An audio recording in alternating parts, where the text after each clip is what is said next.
camp and now heading into a game week. Yeah, we are in Detroit prep and all that. We're still doing some situational stuff just because practices were cut down. Like I've said before, I thought we worked hard, and I think that's a key ingredient to being successful. Got a chance to see some of the young players, so now, are these guys going to play? How much are they going to play? How are we going to utilize the redshirt rule? Who's not ready? As far as the veteran players, I thought they operated well through camp, knowing what to do, how to do it in drills. That showed up. They did go hard. So overall, camp went well. I thought it was quick, with the new rules and all that. I thought it went fast. That's why we're utilizing this time right now, which is good for us. But overall, mentality was good. I thought the leadership on the team improved throughout camp, which is important. You want to see that. And I feel like the young guys responded well. Some adversity, and we're seeing it right now, but they're out there working, they're responding the right way. There's not a lot of issues from that standpoint. So we'll see. We're going to finish out today, really this week. We'll have our Friday practice, which is not much, and then we have our Fan Fest, and we get into true game week, which always changes. When you have a deadline, you really have a deadline. Intensity, urgency, things like that start to pick up. Focus, getting these guys ready to go play. What do you want to see on Saturday? I know it's more of a practice than an actual scrimmage or anything. Yeah. Having fans out there and stuff, and kind of the last time out there, I guess, before the game. What do you hope to accomplish or see? Yeah, well, I think just having people out there, the change of environment. It's not going to be a scrimmage. We're going to do some drills. We're going to continue with our preparation, but just a little of that anxiety that you get when people are out there watching you. It's been the same teammates and coaches and some family members, some other people that come out there. So getting people out there to watch. And I also think too, on the flip side is that juice you get a little bit from having somebody out there, having the crowd, and just knowing that football is right around the corner. We're going to be playing in front of X amount of people here in the first game, and getting ready for that. You mentioned you expect Khalil to play right away. What did you see from him, and that makes you confident that he can be right out there and contribute? Well, he's still showing it. One, he knows what to do, and that's a big part of it. So it's not always just physical talent. It's about guys knowing what to do, and he's handled a couple positions. We've moved him around just because we don't know exactly where we want to play him yet. He's handled that. He's made plays in practice. He's been very competitive. He's been consistent throughout camp. And to me, those are the key ingredients. Now, he's obviously playing well. That's why we feel like he's going to play. But he showed all the qualities you're looking for in somebody knowing what to do. And he's prepared himself each and every day. And I think in his mind, he's ready to play.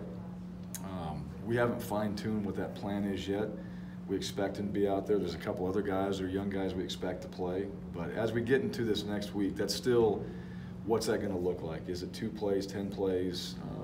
And so the nice thing is we have that red shirt rule. So if it is 2 plays, then we figure out what that looks like moving forward. And you don't have to make those decisions right now, but anticipate a few of these young guys out there playing. Is it nice to, you guys are within a week and a half or so of kicking this thing off, and talking with John Molchon earlier this week, he's saying that you kind of start to feel that energy. Do you feel that energy? Is it nice to kind of get that boost after you've been practicing for 3 weeks? Yeah, same as coach. I think players always, after a while, they're tired of going against each other. They're tired of seeing the same thing. They're tired of the same competitions over and over. And you can only do so much. And when you finally have that light at the end of the tunnel to go play somebody, everybody gets excited. It's also good for coaches because then we get into that, we mocked it, but you get into that game week, it's still different. You don't get to go back and redo it, and come Saturday, it's a fan fest day, it's a game day. You got to make sure you're right, and if it's not right, you're pulling back some things.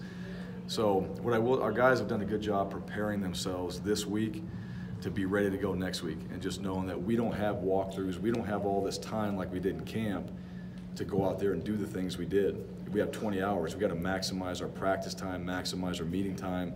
You guys have to do things on your own to be ready to play. Whether it's injuries, suspensions, whatever, is there anybody that you determine is not going to play against Troy? Not now. I mean, day to day at this point. So no, I don't. With you guys talk about kind of blocking out the outside noise and stuff like that, but also on the flip side of that, how do you try to embrace expectations? The fact that the ceiling here is high and the bar here is high. How do you try to embrace that? But also, you mentioned at the same time blocking it out. But how do you try to accept, kind of where you guys are at? Yeah, I don't think we block it out entirely. I think that's always been, what this program's about. And what we understand is whatever the expectations are put on us from the outside, we can't control that, good or bad. You know, people can say you're going to be great. People can say you're going to suck. I mean, that's just, neither one's true in our mind. So don't pay attention to that, because at the end of the year, that's when you decide whether you had a good season or a bad season, in your opinion. The expectations for us, we know what our goal is. We know what we want to accomplish. We know our standards at practice. If we just focus on that, I think that's enough. I really do. I think that's enough. I think that's what should be enough for us to be successful and get to where we want to go, and not getting caught up in what everybody else is saying. You know, I think that's important, and guys do that fairly well. Not everybody does it as well as others, and you know, I think that's where we have to see this team, you know, in a few weeks. You know, what happens going into Troy. You know, whatever people are talking about, if you're paying attention to that, I mean, again, I'll go back to our prep, then you're not watching the cut-up or the film or studying your plays like you need to be ready to go out there and actually get it done. And the bottom line is, on game day, that's when you go out there and get the test. That's when you're going to figure out if you're good enough. And Troy is really good. Troy is really tough at home. Troy has got really good players. They're well coached. If that doesn't have our players' attention and other things do, then we'll be in trouble. With Alexander, you know, I know that we talked about, you know, the junior year for a running back seems to really produce in your offense. He said that he's pretty close to 100% when fall camp kicked off. How has he progressed through fall, and does he look like he's potentially ready for that big workload? Yeah, I think he is. I think he's had a really good camp. I think he's done things that, when you start to become a junior, you know, and you're a running back or a senior, you just get into your routine. You get into, even if you feel great after practice, you're still prehabbing. You're taking care of your body. He's eating right. He's sleeping. He's doing all those little things. He's an excellent student. He plans his day, and it shows up in practice. So the hour and 45 minutes, the 2 hours, whatever it is, you know, that guy's out there going hard. It shows, and he's been as good as I've seen him. So a lot of credit, you know, the guys up front helping him out, guys around him knowing their responsibilities as well. So, you know, to me, that's the maturity level. And he's a good player. We know he's a good player, but he's also taken the work ethic along with the maturity, along with his ability, and he's putting all that together. So it's not like he's not lucky. He's working really, really hard to have the type of practices he's having right now.